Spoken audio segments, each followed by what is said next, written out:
Welcome back, guys. This is the Second Opinion Sports Medicine Podcast with the Pro Sports Doctors. I'm Dr. Dhokal. I'm Dr. Glass. And we are speaking to you tonight from San Diego per usual.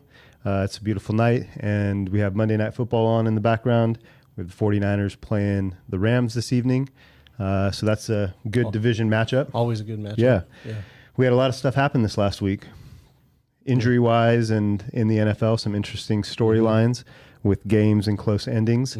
On the injury tip, what I'm seeing a lot of consistency in this season in the first 4 weeks, this is the last game of week 4, is concussions and ACLs. Those seem to be a theme, which in the NFL sport, that those are injuries you see throughout the season. But it seems like early on there's a lot more of those. So we'll talk about a few people who had some concussions this week, unfortunately. There's at least a couple of people who are out for the season with some season-ending injuries again this week. So we'll touch base on that and some interesting things with some other players with some not so usual medical things going on that we'll speak on. So anyways, how was your drive down? Drive down was not as good as usual, but it's always it's not bad driving down the coast like that and getting to look over to my right and see the Pacific like that, and knowing that I'm coming down here to do this doesn't make it bad. So a little more pockets of traffic than I like. I thought I'd have a little more time, half hour like we had planned, but got here, game time ready. That's the freeways of California. Yes. Yeah. I'd much rather be coming down here than going up to LA. Yeah, for some worker appointment. Yeah, I'm increasing my LA trips for treatments as well, and it takes a little bit of time to get used to as far as what I'm going to do. Sometimes I roll with the radio off and just think about stuff, and other times I'm listening to music, and other times podcasts or audiobooks is probably my least frequent, but it's good that you have all those options to kill some time, because if it was just stop and go, it'd be tough. It's funny you mention that, because I usually have, it depends on the drive, obviously, and how long, but I usually kind of have a flow to what I'm listening to. So I'll usually start with an audiobook and then go into a podcast mode with somebody that's kind of more, depending on the mood, as far as intensity wise or motivational wise. And then I usually, when I'm getting off the freeway, I turn it on to music and get like game ready, pumped up, depending on if I'm going into the arena, going to somebody's house.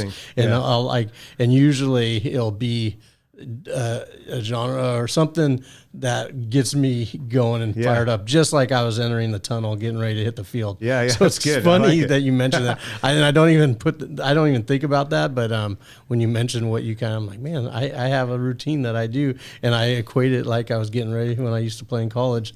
I had a routine, and that's my routine. And then, I usually do things right even before this podcast. I have a routine of what I do to get game ready. This is, Well, I think being emotionally ready for work or for a task, or if you need to charge yourself up a little bit, bring your energy up in some way, I think that's a real thing versus just going into it flat. I thought it was funny. I was laughing because, when I make my drives up to LA or Irvine, a lot of times there's that chunk of time, and same thing. I'm listening to a podcast, something that's like interesting to me, but in the background, but I don't want to pull up to my appointment with just some like monotonous learning type of podcast, right? So same thing, 10, 15 minutes before, I'm putting on like my favorite music, and I'm at least changing the vibe up, rolling down the window, turning up the music a little bit, just to come in with some energy. I don't want to come in off 2 hours of drive traffic energy. That's, who wants that? I don't want that. So I think that's funny that we did the same thing. Well, a lot of it, like getting, there's a cadence to when you go to the stadiums too on game days. You'll usually get there, depending on what your role is, but 2 to 3, 4 hours early. And there's definitely an energy that builds as you get closer. Yes. And so it's really quiet when you first show up, everybody's kind of in which their is own awesome thing. too, right? That quietness is really cool. You know, everybody's kind of setting up their lockers, setting up whatever, you know, doing whatever they do pregame, and you're as the it's almost like quiet staff, tension. Yep, and you because the energy's just building, and then as it's going, you know, usually we're in a different room. We're not in the locker room, but you can hear the speakers start turning up, and then you hear the guys start yelling, or girl, whatever it is, and then you hear the yelling, the camaraderie, and then right before game, it's the music's full blast. People are dancing. It's just crazy crescendo. energy. Yep, exactly. And then it's just like, let's go. We have some different experiences. I was thinking about it this week about a couple things, but one in particular, you with being more in the official team capacity with several teams. I know there's a role to play there. Right. Myself being more hired on by players individually as like their personal doc. Sometimes I spend a little more time outside of the work setting with the players or with the clients. But the downside of that is I don't always get to be right next to them during games. For a period of time, I was on the sidelines and was traveling when I had the privilege. And that changes year to year depending on, you know, who wants to give you the thumbs up or who doesn't, you know, so. Which has nothing to do with you. I mean, that's what I've learned now, right? But when I was younger, I felt like, man, is there somebody who doesn't like me, or is there some sort of, and then you realize, you know, not every player can have their favorite doc on the sideline, or not every person who's working with somebody, even if they're like a team star, you know, you have a half a dozen guys that want to bring their people on a team plane.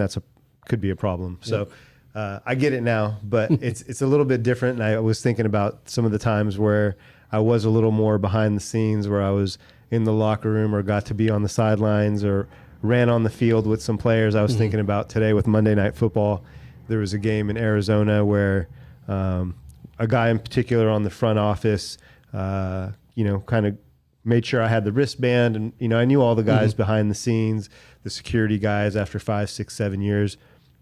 And so I had a level of freedom, maybe just slightly more than the average person perhaps. And so anyways, this guy was like, hey, you can hop on the team bus, just make sure it's the last bus. And when you get to the stadium, stay here, be close to me. If anyone asks, say that, you know, I said it was okay. And you said his name, it was okay, you know? Right. And so I had that. And one game in particular was Monday Night Football. My friend Mike, who you know, I think he was there with a work friend. He came to the game and bought tickets in the end zone.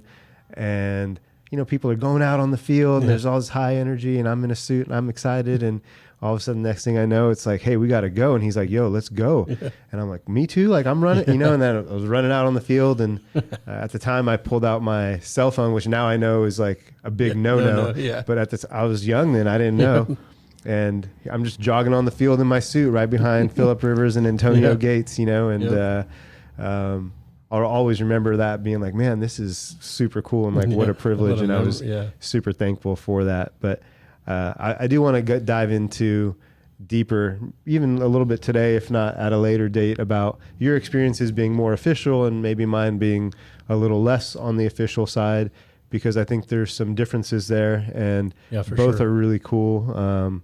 I want to learn from, you know, your experiences as well. So as questions pop up, I'll be sure to ask, you know? Yeah, I definitely think there's some value in learning about both sides, because a lot of times people think sports med, oh, you work with the team, you know, you probably get that, oh, you're the, you know, it's like, well, you can let them think what they want, you know, but also there's differences, right? Sure. And there's not, doesn't mean better or worse, nothing. It's just different roles. Different roles. And like we've talked about, there's pros and cons with both. Exactly. So the grass is not always greener on the other side. Yeah. And we've had that, and where, you know, you're like, oh, I wish I was doing that. And then really, you want to do this and that? Yeah, well, maybe not. Right. Yeah. Maybe I like where I'm at. I feel like my perspectives come full circle. I started out with one NFL athlete who actually was a friend before I was even treating him as a client.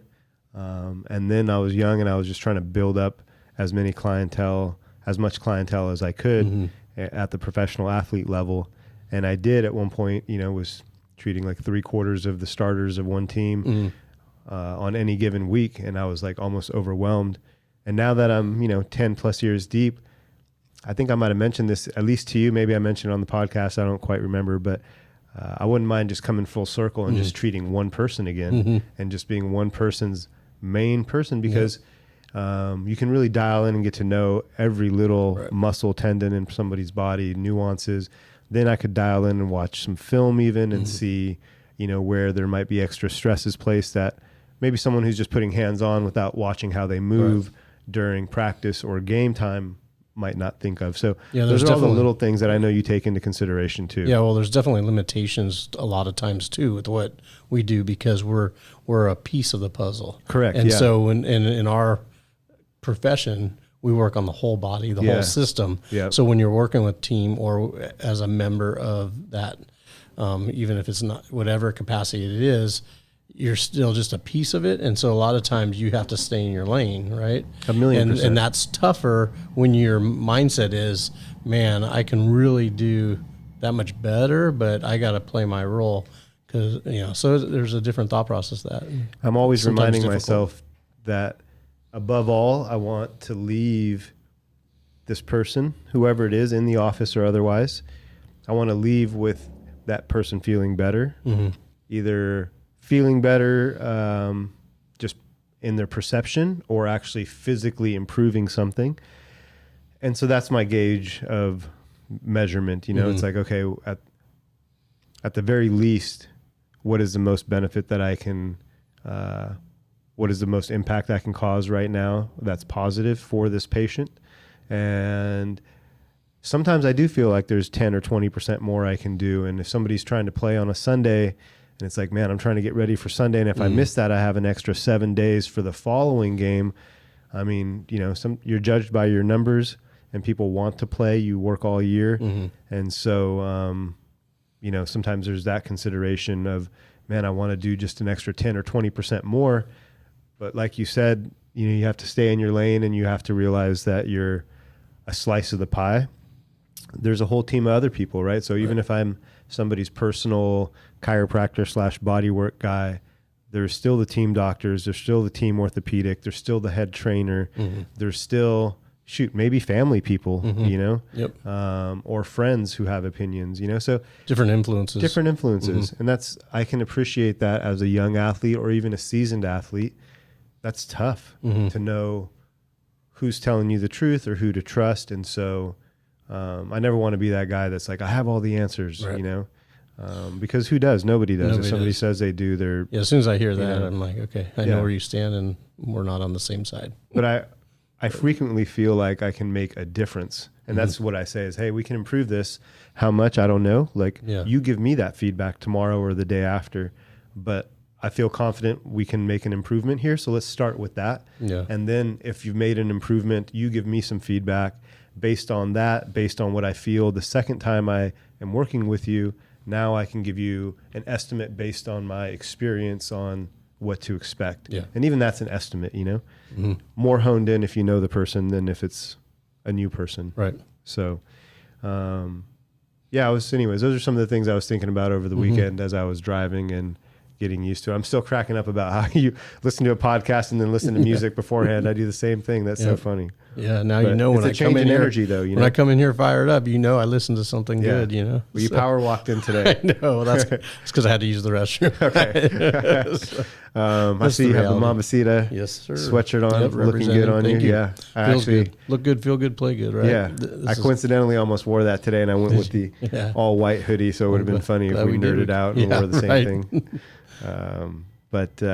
Well, let me touch base on some injuries that I saw this weekend, since I wanted to just talk about, let's start with the concussions at first, right? So last week we talked about Tua Tagovailoa and how he had his not concussion but looked like a concussion. And so, what I saw this weekend was a lot of people without science backgrounds or degrees or medical degrees or even, being any sort of in the field, being journalists, making medical judgments or passing medical judgments or having opinions. And everyone's open to their opinion, but in this particular case, I was watching certain people say things and I'm like, man, that's not even accurate, From the optics of it, it doesn't look good that it looked like he got a concussion. Then on a short week he played.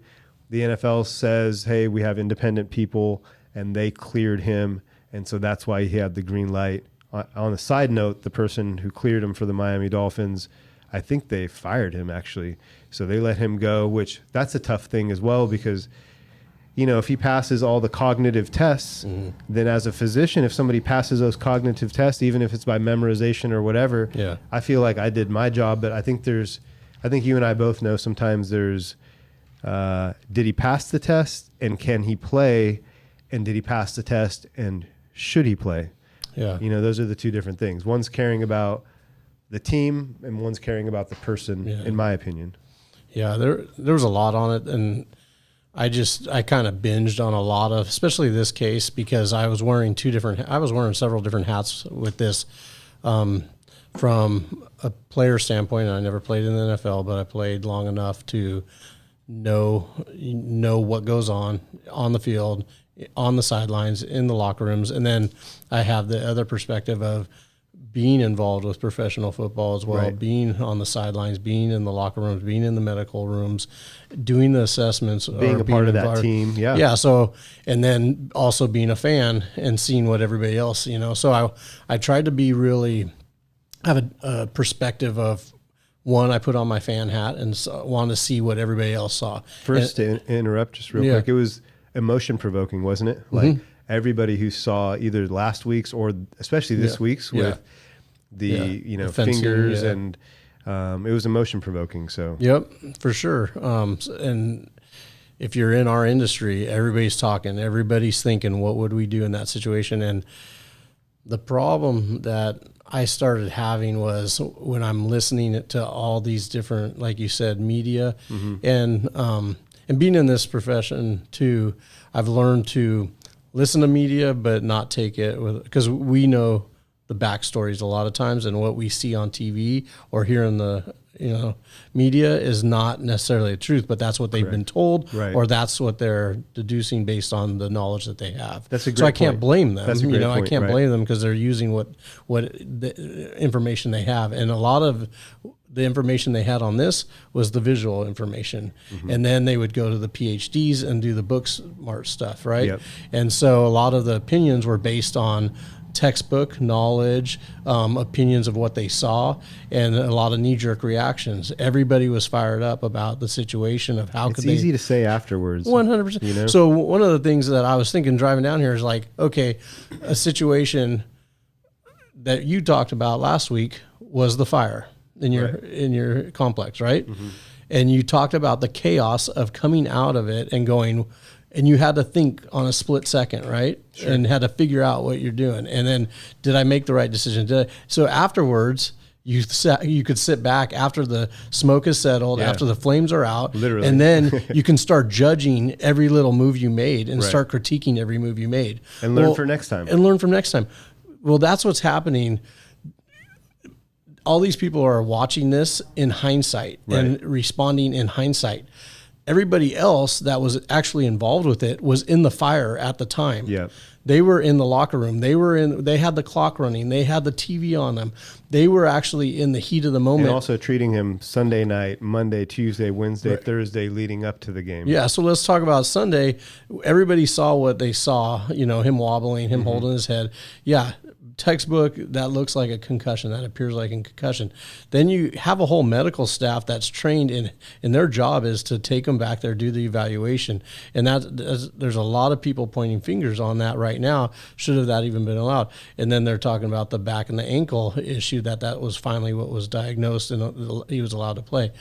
But we don't know what actually all transpired. So I'm going to play devil's advocate. Yeah, what are your thoughts on it? Well, I'm going to just play devil's advocate. I know, and this is, again, just opinions, right? So, and I don't know what the right answer is because I wasn't there. And so, but I can tell you I've been in that situation, and it's a crazy situation. When you're in the heat of the moment and you're trying to do what's right, as a medical professional, and there's a hierarchy of what you're supposed to do, and there's a protocol what you're supposed to do, and plus you can't just jump in, right? There's like a hierarchy in head trainer, assistant trainer, down on the line, right? Yeah, and ultimately, and there are so many layers that they have to get through to get cleared. So I feel bad for this one doctor who's an independent guy. Right. He's an independent guy, which now they have several independent guys. There's a whole, like, the NFL did several different things, and I wrote them down because I wanted to, like, what's the history of these concussion and the protocols, right? 2009, they banned, same game return, right? Okay, so 2009, they're trying to get better, right? Sure. Then 2011, league-wide protocol was put into effect. So now we're working at figuring out this protocol thing, okay? 2012, they put spotters in the booth. So now they have eyes looking, watching for any wobbling, looking for any kind of things that might not be picked up by the medical doctor, the ATC on the sidelines, right?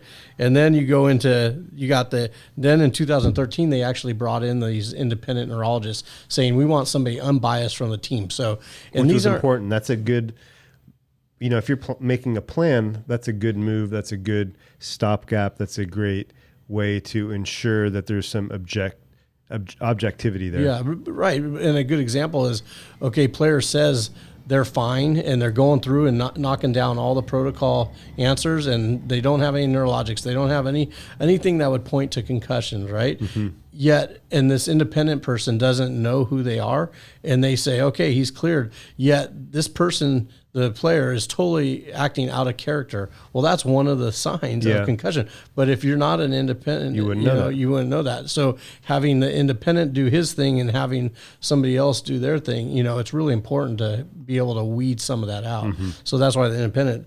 2016, they actually started doing punishments for the teams that weren't reporting or doing the protocols appropriately. So we're getting better. 2018, they added another spotter. So now you have a third UNC, which is the independent person. So now you got 3 of those, so it's not just, you got a lot of people watching. And so talking about the hierarchy of, blaming the one doc, the one independent guy. That's the time we live in, right? Somebody has to take the blame, be the scapegoat. Yeah. But, I was I looked up the actual NFL protocol, and so they kind of say who's responsible for knowing if somebody's got a concussion or pointing it out. Okay. And they put it on the ATC. Then the ATC, the athletic trainer, also has somebody in the booth. It's an ATC watching over them. So they got 2 eyes for the ATC. You got the team med doctor on the field. You got the field neurotrauma guy on the field. Right, who's independent. Who's independent. And then you got 2 booth neurotrauma guys. Okay, so and then the NFL also holds the coaches responsible, holds the referees responsible, and then also holds the players responsible as well. Sure. So you got all these people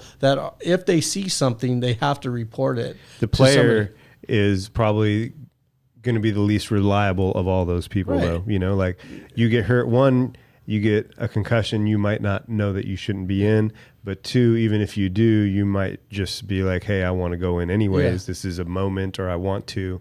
And so you don't always make the best decisions. But you're right. So it sounds like what I'm hearing is, from your perspective, do you feel like there's enough people that have eyes on that the NFL is doing enough, or do you think that they could do more? So I feel bad for this doc that got scapegoated, and everybody, it's like a witch hunt, right? Sure. Somebody's got to go down, and so it's like the mob's outside and waving the you need torches. That story. So, you need to report that story. And somebody's got to go down. It. Somebody's got to go down, and so they're looking at this poor guy or girl, whoever it was.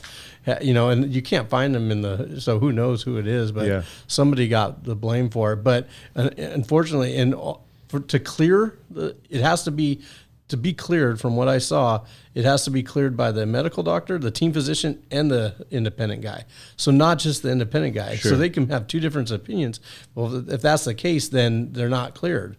They have to be cleared by both of them. Yeah. So right there, so right there, so it seems like I did hear that too. So I heard, I can't remember exactly who it was, but I do remember being like, that person's not a doctor, so they were definitely a journalist. And what they were saying is, you could have checked all the boxes, but did you pass the eye test? Optically speaking, like you were saying, those people know that particular player. So if looking at somebody, they don't look right, they don't sound right, but then we don't know. We're making that assumption that they didn't and they cleared them when maybe everything was all good. Tua said thumbs up. I feel good, even though it's a short week.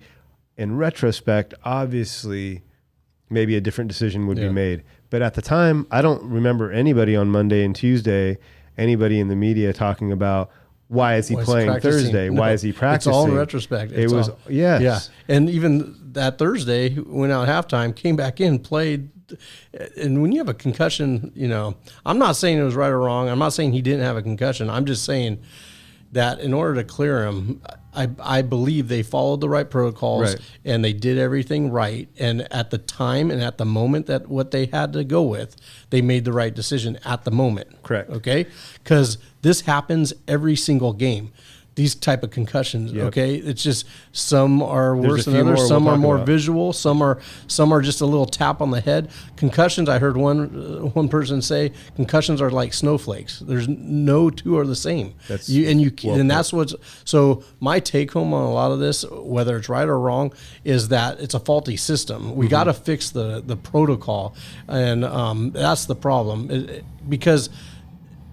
Couple things. NFL is a violent game. It's a bunch of gladiators. Yeah. And it's a bunch of gladiators, unlike the Roman times where they were thrown into the ring and made to fight. Now it's voluntary. This is voluntary. These are still adults that have signed off on playing, right? Yeah. I'm not saying that their health should not, but we can't always pull the victim card either, right? Yes, they're part of an organization that should be watching over them and should be having their health, at most, should be, protected, right? But it also, we can't be pointing fingers. We can't be, but we can have better systems that we have to work on. And my whole point of writing off that timeline is that it's a work in progress. Right. As things come up, unfortunately, that's how life is. As things come up, the protocols change and we get better and better and better. And I think that was kind of my conclusion as well. You put it a little more eloquently with some more facts behind it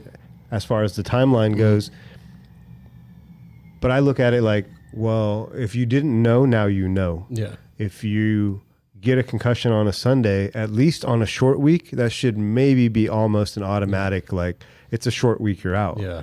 If you pull a hammy on a Sunday on a short week, you're probably not going to play. And so with this, I think it's, in hindsight, it seems so clear, it's like so many mistakes that I've made that anybody listening's probably made.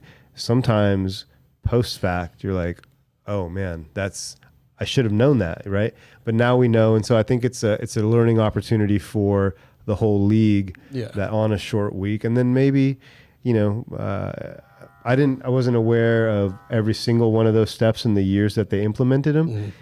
But if you write it out, you could make the argument that the NFL is doing what they can and making improvements, every few years, and the NFLPA is involved with it. And so it's an unfortunate thing. It's a players association with players that have played in the game. That's why I think it's really hard,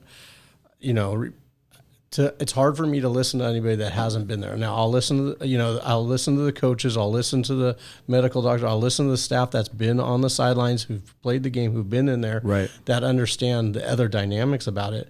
But it's really hard for me to hear somebody that's never played the game, never been in, to be so adamant and so one-sided about it. It's almost like religion and politics. Right. Some of these people are spitting out information that there's a lot of ignorance behind. They're book smart about it, but they're not in the heat of the moment. And it's really easy to point fingers. You can Google some facts. Yeah. And maybe repeat those facts. But, there's a little bit of art to the science of medicine as well. And I saw a little more reaction than normal post injuries. I don't know if it was because it was so alarming or one other, I keep seeing the medical doctor made several mistakes. Okay. And this is what's kind of upsetting me about that line in the media, because there was so many steps that had to be followed, so many protocols, and so many people involved with making that decision. Not just one person. Yeah. So if there were several, somebody would have picked that up. And there's no way that under even the pressure of everything, because not only do you have the medical staff there, the player there, you have the GMs and the owners involved, and then you have a PR guy outside waiting to tell the press something. Sure. So there is a lot of pressure, but there's no independent guy that knows that's his job and knows that what he's going to take, that's going to do something not right. Right. There's no MD. The intention is always to do right by the player and do right by the 100% team. regardless. So I just, again, feel bad for this guy. I know the perception isn't that, but in your experience working with multiple teams from multiple sports, basketball, baseball, you've never been a part of or seen anybody who's, acted without the interest of the player. Obviously. Never. And I've been involved on the spine board, helping turn them over. I've been, and we talked about it every time, before every game. Everybody for spinal trauma knew what role, because you have to know. So when they run out there and you see that guy at the head, he's been designated to hold the head. That's all his job is. Then everybody else has a spot on the spine board to help get the person on. Coordinated thing. 100%. And you're talking about 1, 2, 3, lift and roll over to get the collar under. And it's so wrote out. There's no mistakes being made. Sure. And so again, the fault, in my opinion, is based on the protocols that we have, and it just needs to be improved. And the only way we're going to do that is to take the player out of the equation and take the meaning that you can't ask them how they're feeling. Yeah. Because it's their job. That's subjective. Exactly. You got to take anything subjective. You got to have more objective. And now we're not there yet, technology wise, to have on site. We have tons of technology, like we talked about Dr. Amen and his spec scans. Unbelievable. I wish that we could Tua do that can get for everybody. And unfortunately, it's too involved, too much to have on site in that little blue tent. We need some kind of objective. So anybody in technology world and medical world, let's try to figure that out and get something. If we owned a team, every one of our athletes would have that done as soon as they signed a contract, in my opinion. There's a lot of things sports medicine wise that would just be standard. And I know we've had some discussions before.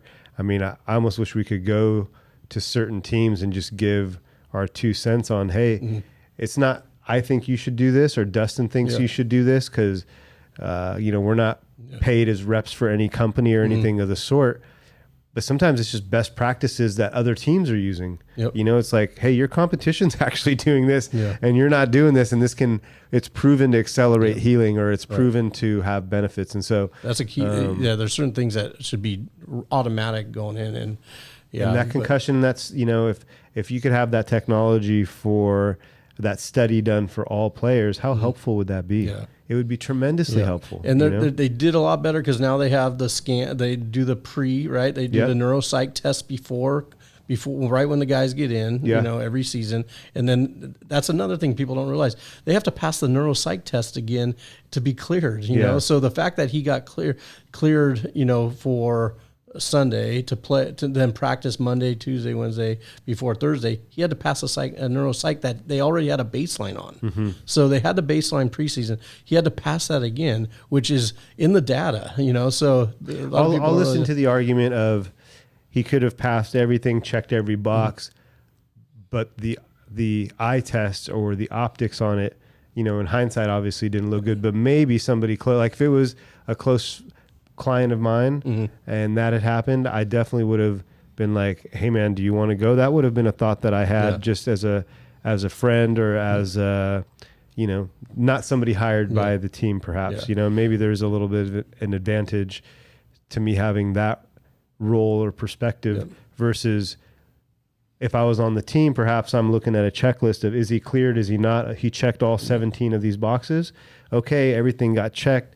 And by the letter of the law, yes. But as a friend, I might say, hey, bro, let's chill on this one. Yeah, and that's where my other hat comes on, right? As a father, as a friend, as somebody. Yeah. I don't want you going back out. You were wobbly. I don't care what you say. Right. So again, I'm playing devil's advocate here. So we're going to get a lot. We might get a lot of hate on me on a lot of these points, but I'm trying to bring up points that are, that people need to think about, right? Like, and then on the other hat was, it doesn't pass the sniff test. I always talk about the sniff test with my patients. If it walks like a duck and talk, that whole thing, or if it doesn't pass the sniff test, it's probably not right. So you got to go with your gut. Sure. Everybody in the world that watched it, our gut was, don't put him back in. Yeah. So here's the question. If he passes everything in a month or a couple weeks, are we comfortable seeing him go out there again? Well, look, I've heard people who, again, aren't medical professionals And not that you have to be a medical professional to have an opinion. You can have an opinion as a sports fan, as a fantasy football owner, whatever, right? So everyone's entitled to.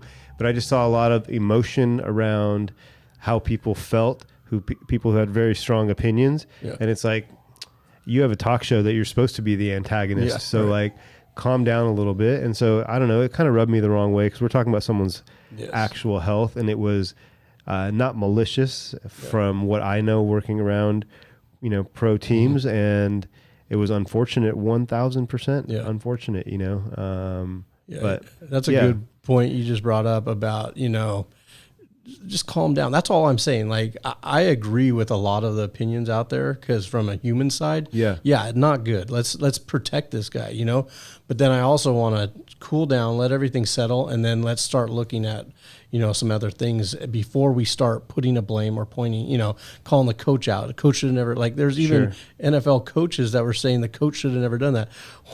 The coach is relying speak on somebody else's team anyways. And the coach has a team around him that he's trusting, that he's trusting because that's their role, right? We talked about staying in their lanes. You're not going to override. A coach isn't going to override a medical decision. No. And some of these older coaches are saying, no, but you should. You have the last line of defense. You should protect your player. Well, okay. It's also, again easy to say after. Yeah. So, and that goes back to the Those are coaches who maybe aren't coaching right now, perhaps. We see this too in regular society. After every bad incident, everybody wants to then dissect every incident of it and say, this is what they should have done better. We see it with, so critical. With the so school negative. shootings, right now. And they're terrible, right? And I'm not even going to get into all that, but I do feel bad for those in the heat of the moment that had to make those split-second decisions. Sure. And then they get blamed or critiqued and everything. I'm not saying right or wrong. Trust me. That's what we're here for, is to break down and some of the nuances and like maybe different perspectives. And a different perspective, because when an injury happens, they click away and they go to a beer commercial. Right. And meanwhile, on the field, that's go time for the medical team. And there's a whole, coordinated dance that goes on, like you mentioned. And I've seen it, and it takes a lot of people, and there's a lot of thought put into every emergency that could happen or that may arise, So, it was unfortunate, with Tua. Hopefully he'll be okay. I know he's ruled out, obviously, for the next game. There's been some people that said, hey, maybe you shouldn't play the rest of the year. In my experience, I've had multiple concussions, 8, 9, maybe significant ones. There's a debate I think we spoke about last week. Is it better to have a whole bunch of small ones, or maybe a few big ones if they're over a long span of time?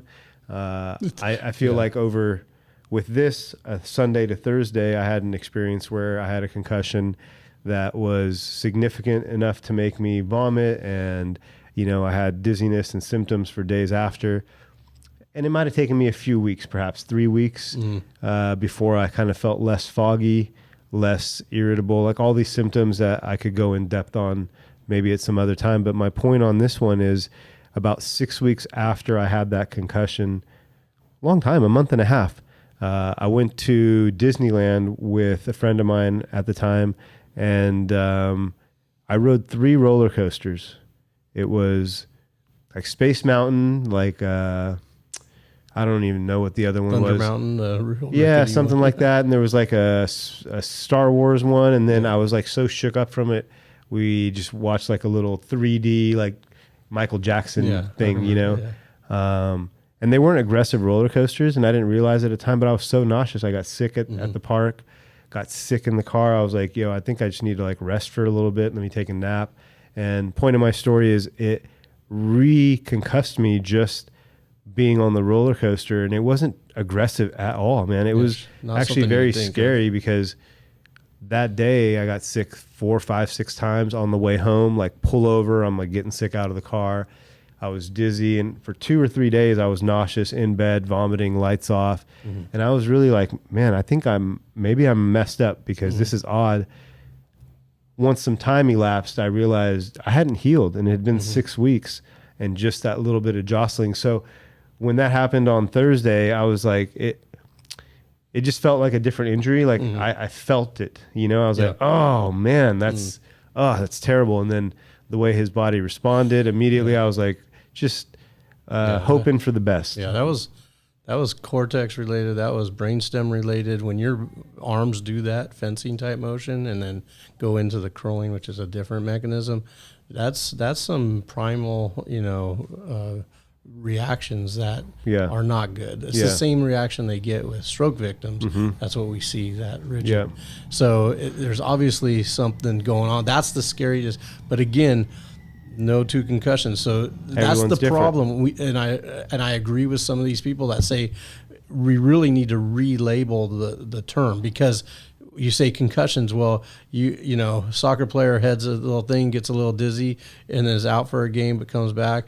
That's different than posturing up and having brain, a spinal cord injury.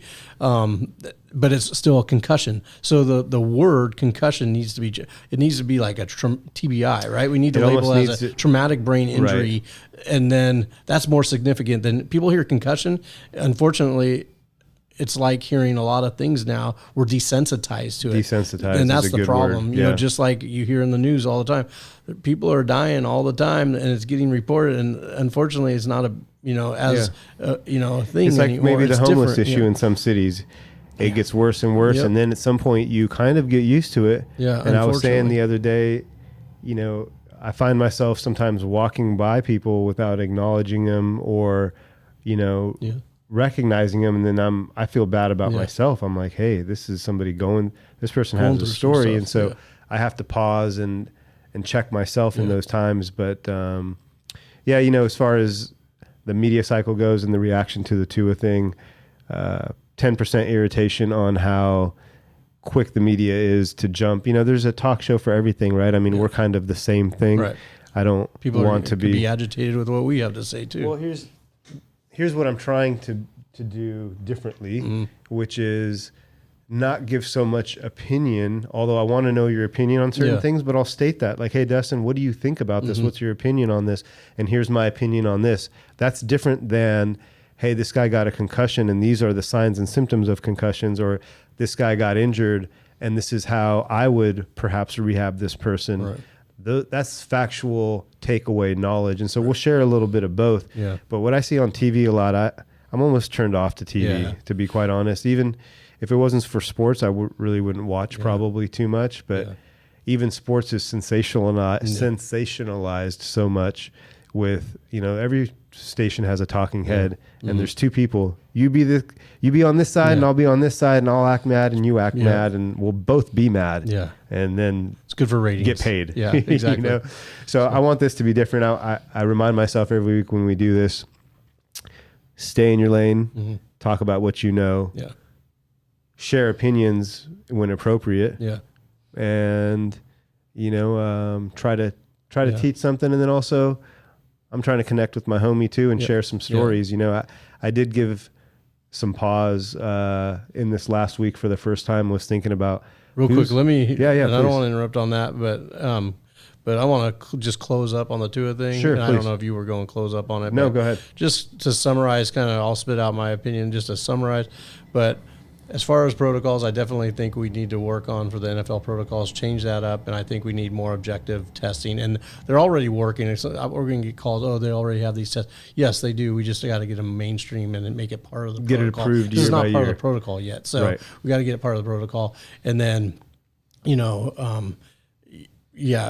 we got to change the concussion terminology. We got to, it's just got to be more significant for these players, and we need to protect them, but we also need to spread the accountability out differently as well too, and know that Well, I think getting to add on to that point, if I was an athlete, high level athlete, no matter the sport, I would take my health into my own hands, meaning, in a perfect world, take us out of it. I'm gonna speak on us because I think that's something that I could do and you could do, we could do.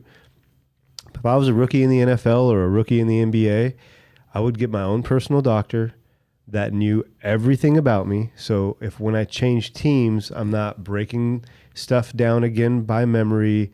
I want one person to know my whole length of my career. I want to be able to share with them intimate things that I might not share with the team guy because of whatever reason. Maybe you don't want to say that you sprained your ankle dancing in a nightclub on a Thursday night. People tell me that stuff if that's what happened, you know? And so I've heard some crazy stories of injuries that I probably can't speak on, you know, but I appreciate that trust, and it, I forgot where I was going with that, but no, I'll help you with that. Sure. Cause let's talk about that. The athletes, you know, again, in the heat of the moment in the locker room, they have emotions about this game, right? These are athletes that have a lot of times played their whole life from little kids all the way up to get to the pro level, to get paid to do what they love, right? It is every part of their life, every part of their being.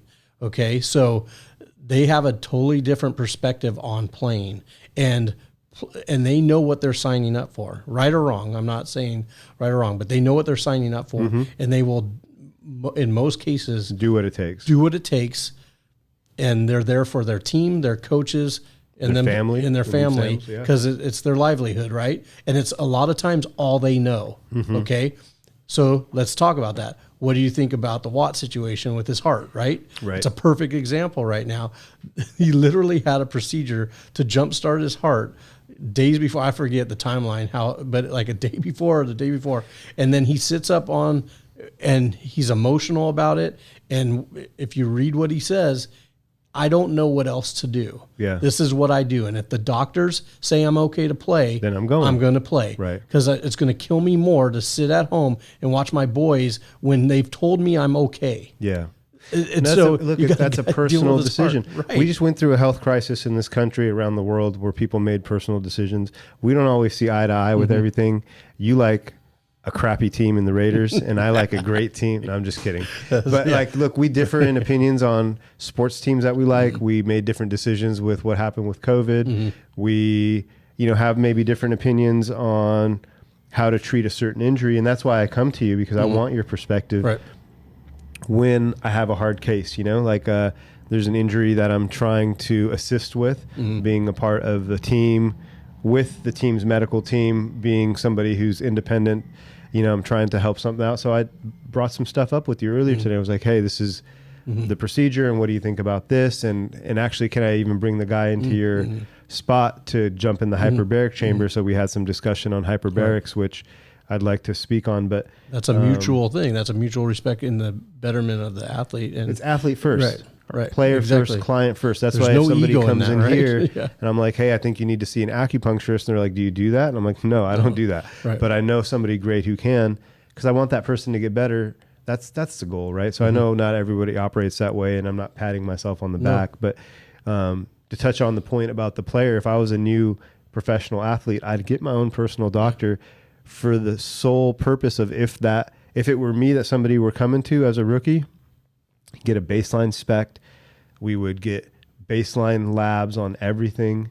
We'd get baseline on mobility and pliability. We'd get total history of injuries, and maybe target some areas of weakness that we want to develop, not in a week or a month, but I'm saying like, hey, after season 1, let's work on this. After season 2, let's work on this, and really year by year build a foundation and build your weaknesses into strengths, right?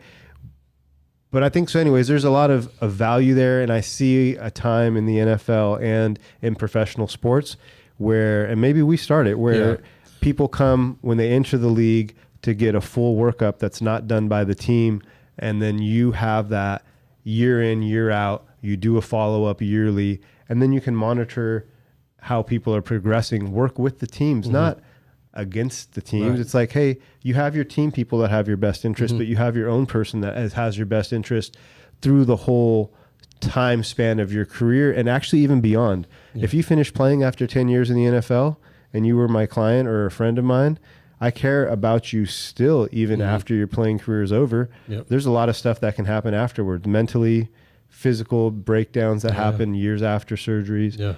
So that's the way that I would approach it. And I see a time where maybe that's how, it becomes the norm. It wasn't a norm for all teams to have chiropractors at one point. Maybe it becomes the norm where it's not just superstars like Tom Brady or certain, high level athletes that have their own personal docs like you and I. Maybe everybody does at some point, so that's the checks and balances. That's the future I'd like to see. I think that would only help sustain the health and well-being of athletes long term. Yeah, and I think that gets back, and I think that's where this kind of started, was the accountability. So now the athlete has a little more ownership in their own personal wellness. They're invested in it. Exactly. Right. So versus being just a product of the company, their team, right?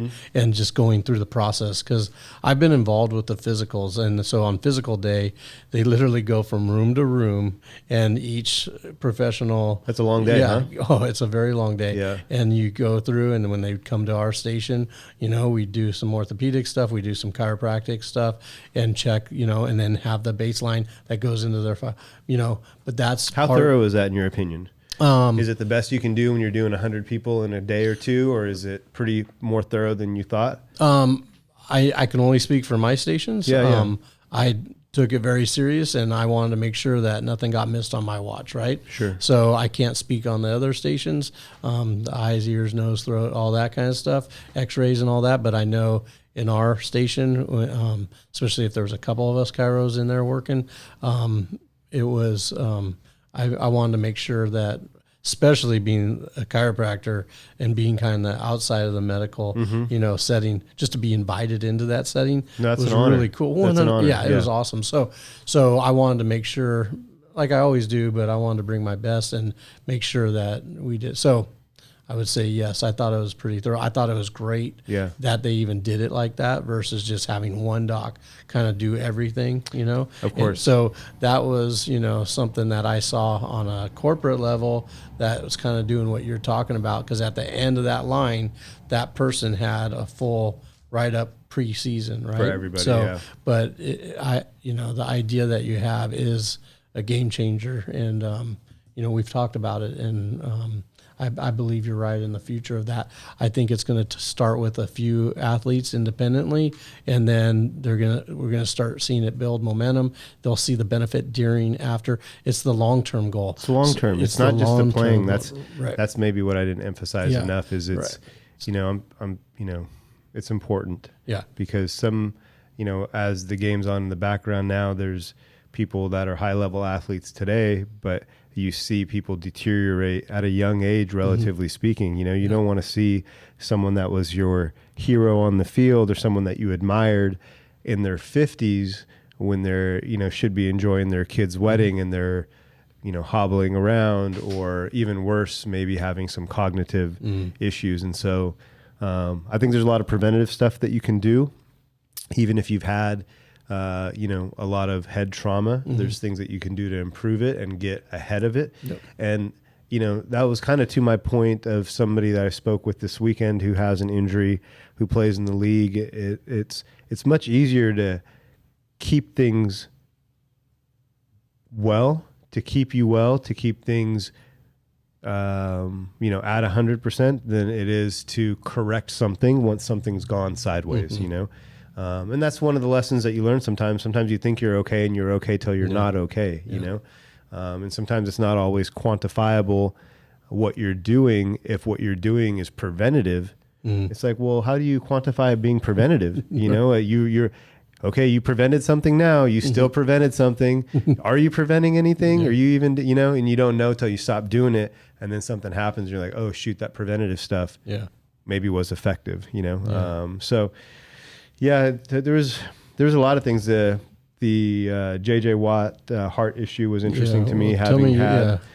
I've had some AFib issues when I was younger. Had to wear like a heart monitor to see when it fluttered, when it didn't.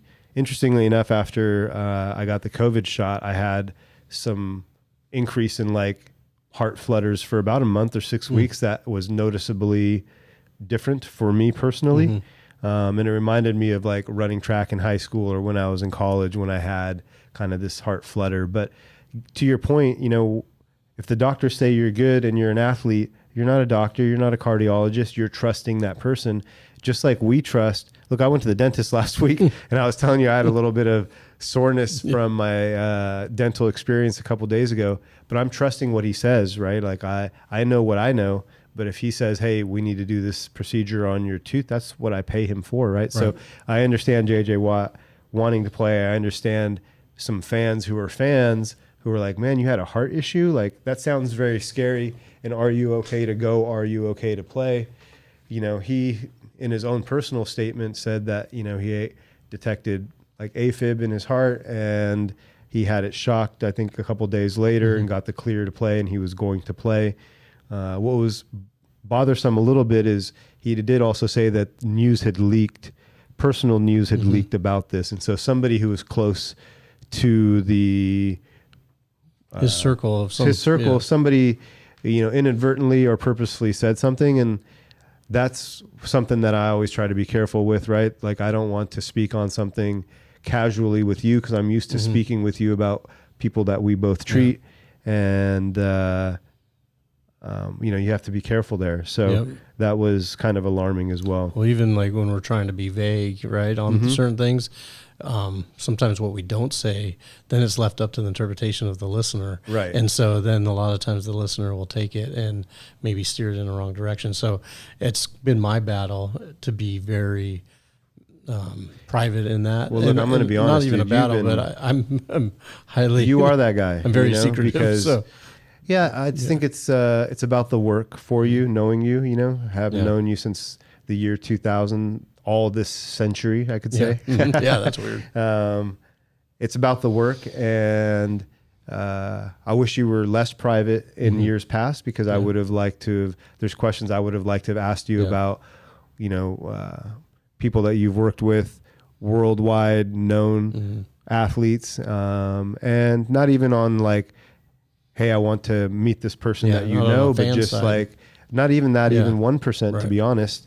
Not even a fan of his. I grew up, you know, a fan of other teams that were his competitors, right? But just out of love and on other aspects that we spoke of. But what I respect about you is that, like myself, you're about the work and also quiet about who you work with, even though, you know, I've seen people who've worked with one professional athlete ever, and they're at the top of the mountaintop screaming like, hey, this is who I work with and what I do. And I get that, you know, you have some pride when you work with athletes. That's, you know, in the sports medicine world, that's what you want to do. Most of us is work with the highest level athletes.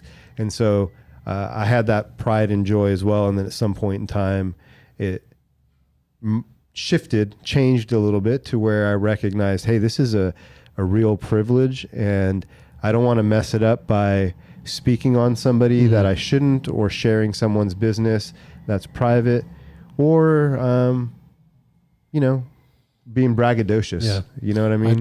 It's hard in this day and age because everyone's bragging about everything. Right. But if I'm being honest, if you just spoke on some of your experiences and who personally trusted you, you could be the most popular guy in the world, maybe, you know, or one of them, you know. It's a big list. And I wish, from a business standpoint, you know, you have two sides, you know. Correct. So from a business standpoint, I wish I was that guy sometime. And I have people in my close circle that are like, you gotta do this, you gotta, you know, and it's never been in my, you know, DNA to do that. It's not my nature either, so I go with what's natural. And that's one thing that I respect about you, and that's why it's been so easy over the years.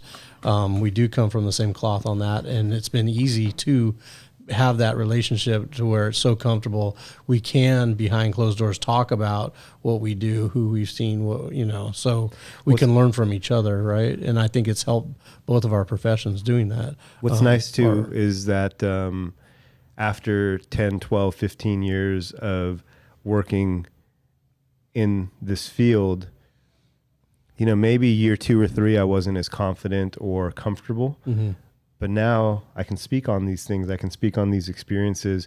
In fact, you know, when I first moved to San Diego, I went out to a bar. I used to spend my Thursday, Friday, Saturday nights. I'm going to embarrass myself now, but passing out. I made a bunch of business cards, and I made a bunch of 3x5 cards. And in my head, I thought all these people that went to nightclubs and bars, because I live downtown, if I went and hit their windshields with these cars, they'd come back after a night of drinking or something and grab this card and be like, tomorrow when I wake up hungover, I'm going to hit up this guy and get some treatment. I made 5,000 cards, like 3x5 cards or 5x7s, and 5,000 like business cards. And I had this whole plan because downtown goes like A to Z and like first to whatever, 15th. So I'd be like, I'm going from 1st Street to 4th Street, A to G, you know. I think I had one person in the thousands of stuff I left ever reach out, you know, in all that time. So it wasn't, it didn't have any return on investment there. Yeah. Different times though, but you learn something from it too. And it's part of the process. Yeah. So it wasn't for nothing. You know that. Well, I talked about, I guess I didn't waste time being out and about, and I was trying to hustle at that point in time, but well, it humbled you a little too. Yeah. You're like trying to figure it out when you're younger. And, my point is I went to a bar one night after dropping off a bunch of cards, and there was a gentleman there sitting at the bar, and he was an older African-American guy, and he had this like just distinct quality to him. You know, he just seemed like distinguished in some way. And I kind of thought maybe he played basketball, like an old retired NBA guy. I was speaking with him, and it turns out he was a chiropractor. So then we start talking more. I'm sitting next. He's like, "What do you do?" I'm like, "I'm a chiropractor." He's like, "I'm a chiropractor too." I'm like, "No way." He's like, "You know, when did you graduate?" I said, 2 years ago, 3 years ago, whatever it was. And he had worked with the Lakers as a chiropractor for 10 years. Oh, man. And so he's like, "I have this championship ring." And he showed me a picture of this championship ring he got when he was with the Lakers. I don't know what year he had won it. But he had said something to me that stuck with me. And he said, "Oh, you're just starting out?" And I said, "Yeah, I want to, these are my aspirations, is what I want to do." And he said, "Well, it's very tough to get into. And 2, if you get into it, if you hit like the 10-year mark, give yourself a pat on the back, because it's easy to get into it if you have like a friend, but that career is short. It's 3 years, it's 5 years, it's 8 years. And then once your clique of friends is out, then it's hard to like, if you have staying power, if you're really good, you're going to have staying power." So in my head, I was always like, man, I want to be treating people and continue to get better, so I'm around for a decade plus. And I just remember he was very real about, you know, being a sports med doc and being a chiropractor, and the age of the 90s when he was charging insurance, and he was basically like, "Hey, good luck with everything," but also continue to keep learning, because just because you're in doesn't mean you're always in. You know, your guy could retire or leave or get traded, and then all of a sudden, nothing. That's it. You know, you were in, and then now you're out. And so I remember thinking to myself, I want to continue to get better year by year, just like I did when I played sports. What am I working on? So I've always tried to add something to the skill set every year. And I also remember thinking distinctly, like, I'm not going to really speak on anything until I have 10 years under my belt. That to me was like, I have experience enough to now speak on this. I'm not just 1 or 2 years that had this cool experience for a season, or I had my hands on this person and now I think I'm an expert. I didn't want to come off as somebody who was thinking he was speaking on something just because of who I worked on versus, hey, I actually have this experience. And so now, 15 years later, I feel super confident. This weekend, spoke with somebody who was going through some stuff, and I think I told you I just was very black and white about it. And maybe 5 years ago there might have been some gray, and so I guess that comes with some maturity, some experience, and also some good colleagues like yourself to help bounce stuff off of. Yeah, for sure. We all need that. Yeah. You want to touch on a couple other injuries we saw this weekend? Sure. So Joey Bosa had a groin injury, they're saying. Maybe it's a hernia of some sort. I don't know personally, but I thought it was unfortunate because he's going to be out for a long period of time with the groin tear. The coach said not in the near future does he expect him back, so that's really never great to hear. Yeah, it's a real tough one to come back from. It's difficult, right? Especially in that position where you're flexed and you're pushing off. So there's some nuances there that we could go into, but that's difficult. His brother, who's playing tonight, Nick Bosa for the 49ers, had the same injury when he was at Ohio State. So maybe there will be some brotherly conversations on rehab there. Yeah, for sure. There's a few thoughts I have on stuff that maybe might accelerate that healing, but there was that. There was a few concussions. Obviously Tua with his concussion. There was a couple of interesting different types of concussion or different ways that they happen too. Yeah. Correct. Not all is hard. Not all were like sacks or tackles. Right. The tight end for the Bucks, his name's Cameron. What's his last name now? I'm blanking on it. Cameron Brate is what it is. Cameron Brate. He had a concussion where he caught a pass and ran into his own player. It looked like he was concussed, kind of a Tua thing. Came off the field, came back in. And then later he was ruled out with a concussion. And the talk was, well, why was he in there in that series afterwards? And he came out saying that it was his shoulder that was hurt. Later he got concussed, but that was a little bit of a different play. The quarterback, Tyrod Taylor, he got a concussion as well. And he was subbing in for Daniel Jones, the quarterback of the Giants, who went out with an ankle injury. Tyrod came in. He went out with a concussion, and then their third-string quarterback went in. And then in other news, the running back for the Denver Broncos, Javonte Williams, he tore his ACL and LCL. And I watched that play several times, and some are non-contact. We talked about Sterling Shepard last week, who was running linearly, had an injury happen. Seemingly, it was like very weird to watch. This one with Javonte, he was running the ball up the middle. He had a defender coming from his left. He was kind of leaning right, had weight on his right leg, and his right leg was planted when he got hit from the right side as he was leaning right with his weight on his right leg. And you could see the shift when he had contact. That knee kind of buckled and gave. It looked like the foot stuck a little bit. It seemed as though that's where the injury occurred. It definitely occurred on that play because he didn't come back after that. It's unfortunate he's out for the season. Melvin Gordon, somebody that I know from being on the Chargers, is their second running back, so it looks like he'll get most of the carries moving forward as he's out for the year. So, like I said before, I hate to see that. It's a part of the game. It's a devastating injury. I feel like we hear about ACLs so much that we get used to it. But having had one, and you've had one too, man, if you can get back to walking or running, that's impressive. If you can get back to playing, that's even more impressive. If you can get back to playing at a high level, hats off. Hats off. Clap it up. That's amazing, Yeah. So he has a lot of work ahead, and I wish him luck there too. One thing on the concussion thing, and not to keep talking about concussions, but it goes along with you talking about replacements. One thing I think we'll start seeing, because there's going to be a lot more, we're going to be under the microscope. The players are going to be under the microscope. The teams are going to be under the microscope. Anything that appears like a concussion, these guys are going to have to sit out more. So I think we're going to have multiple layers, of you're going to have 3 or 4 quarterbacks. Maybe down the road, right? Right. I think it's going to start changing. Trending. The evolution of the game will be different because you're going to have guys being ready to rotate. Because if you get any kind of sign, the guys won't even be able to shake their head. That's one thing, clearing the cobwebs. Yeah. Okay, the guy in the booth sees that. Get him off, because now we don't want a Tua, issue. Now you're in the protocol. Now they're in the protocol, or at least missing a few snaps to get under the tent. And then what if that guy gets hurt? Okay, who do we have? Correct. So we're going to see it because of, the scrutiny. Because I'm telling you, concussions are happening every play. I'm telling you. The contact's happening, the trauma's happening. Yeah, and at different levels, right? Yeah. It doesn't all have to be the stiffening of the joints and the throwing up on the sidelines. It doesn't have to be.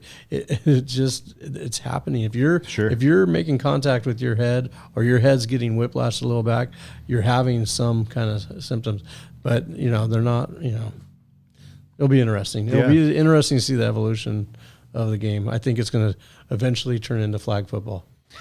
Well, hopefully not. They'll have to, make some. Yeah, they'll just have to draw rule modifications. I think it's going to. I honestly think this is my prediction, and we'll mark it in 2022. Yeah. It's going to come full circle. The owners, everybody's going to just say, "Screw it." It's going to go back to like the 60s and 70s, where the ball's not dead until it's dead. There's no whistles. It's just going to be more barbaric. Back. It's going to be one full cycle, because then it'll be understood that, hey, we're taking all these protocols. If they want to play, if they want to bang heads, if they want to get injured, sport almost. It's just the evolution is going to be gridiron ball, and it's just going to come full circle, because it's going to be so restrictive that it's not even going to be a viable game, because everybody. People who play defense now, the guys that I treat on defense, often say like, what am I supposed to do? You know, like I feel terrible. I can't hit here. I can't hit there. Yeah. I got to have my head up. I can't take a shoulder. Defenseless in a receivers. split second. You got to make that decision in a split second. That's the thing, right? It's not super slow-mo. It is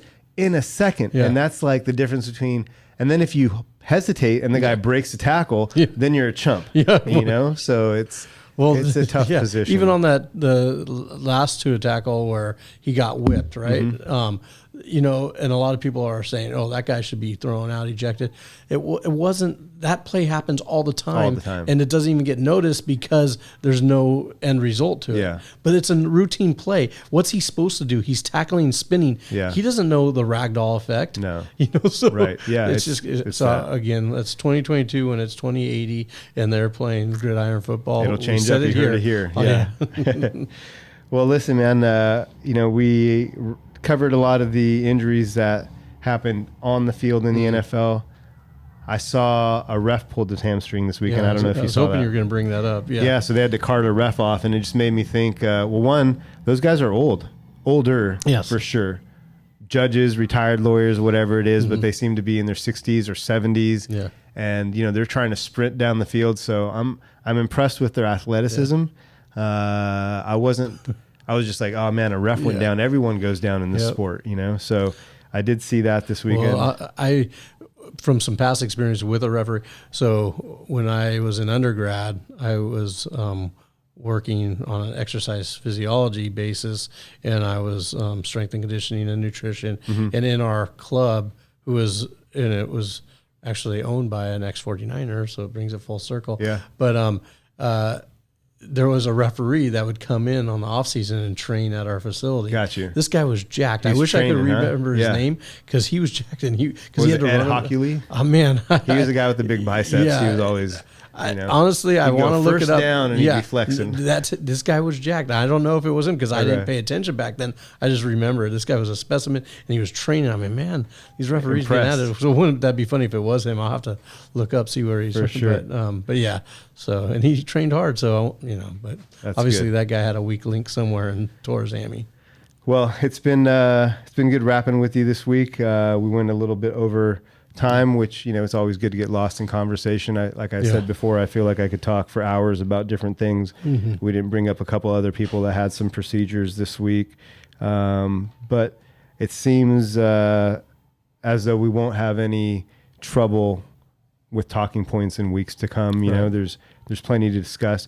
There are a couple things I'd like to talk about next week as far as specific injuries, which we can get into then. Briefly looking at next week's schedule, it looks kind of boring. There's not really too much as far as exciting games go. I'm looking forward to the Bengals and the Ravens next week. The Raiders and Chiefs play on Monday night, so a division game. That'll be interesting. We'll be recording then, so we'll have that in the background. For tonight, it looks like the 49ers have handled the Rams. They're winning decisively with just a couple minutes left in the game as we sign off here. And, you know, as always, if you guys have any questions or want to know about any specific details or specific injuries, reach out to us via comments or on Instagram. You can always subscribe to us on YouTube, live video and audio on YouTube. You can follow us on Spotify or Apple as well. And if you're a weekend warrior, just somebody listening somewhere and you'd like a second opinion on something that you're going through or a family member, you can always reach out to Dr. Dustin Glass or myself, Dr.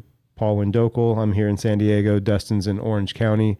You can look us up on our website, and we do some FaceTime consultations if need be. Is there anything you want to add from the week? Yeah, I want to add one thing, just kind of not a shout out, but just in remembrance of a local guy here that I knew personally, Gavin Escobar. Played for San Diego State and then went off to the Cowboys. But him and another female were found dead rock climbing on Thursday, and personally knew him and his family during his high school career. He was from Santa Margarita High School, right in my backyard. Unbelievably great people, family. So my heart goes out to his family. Such a reminder, man, that life is short. He's 31 years old, and unbelievable family, unbelievable guy, big dude, just a nice guy. And it just hit home when I was going through, and it just popped up. I'm like, oh, Gavin, what's he up to? And then to see, that was on Twitter, and I was like, are you kidding? And my buddy who used to train him, he put out a heartfelt thing, and Todd Norman, that's how I met him through strength. He was Mark Sanchez's trainer and stuff, and that's how the whole network kind of, so it just hits home. We both had a lot of loss in the last couple of years, thought, people that we know, people that are close to us that have had some tragic things happen, and it's always a reminder to me. And even if I didn't know Gavin, but the fact that you know him, I can feel how you feel, just being in the same room with you, and it always makes me take pause on, you just never know what day, and it doesn't have to be something dangerous. Nope.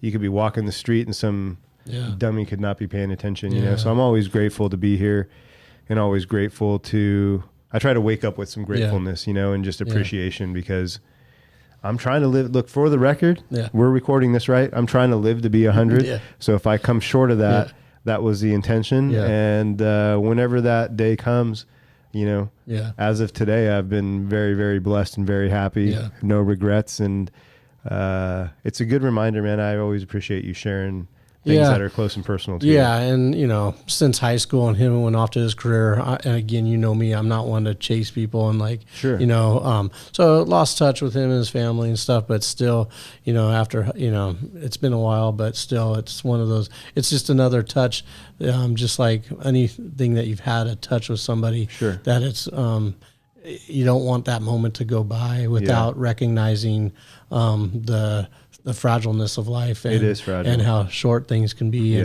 and life does go on. Unfortunately, doesn't stop. For the families and stuff. But it they're the ones that have for the rest of their life. For the rest of us, we keep moving on, but it affects. That's why I like thinking of people that aren't here, though. Yeah, I feel like thinking about people who aren't here somehow sends a ripple through the universe in some way, shape, or form. Thank you. And that's what I'm trying to get at. That's why I bring it up, not to bring up that I knew him, but just like, hey, people out there, just let the ripple happen to where, if it's, don't let it go in vain type thing, or for nothing, so. Well, we both have a lot of spiritual angels, from people that we've known. If there's a realm beyond this, and, if they're listening and they've helped me, I appreciate it. I know I haven't gotten here alone. And, man, I love you, dude. Yeah, I love you too, brother. I appreciate it. Sorry to bring it down at the end, but no, it's not a bring down, bro. That's real life. Yeah. That's real life. So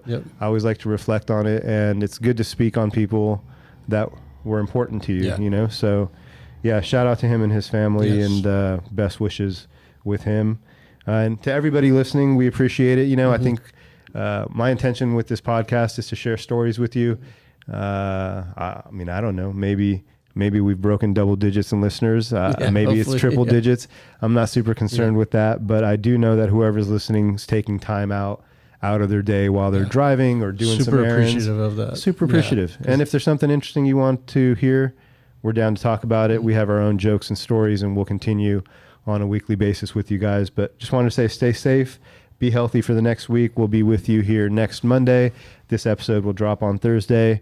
Much love to everybody out there, and we will be with you soon. This is the Pro Sports Docs with Second Opinion Sports Medicine. Signing off. We'll see you next week. Sounds good. Good night. Good night.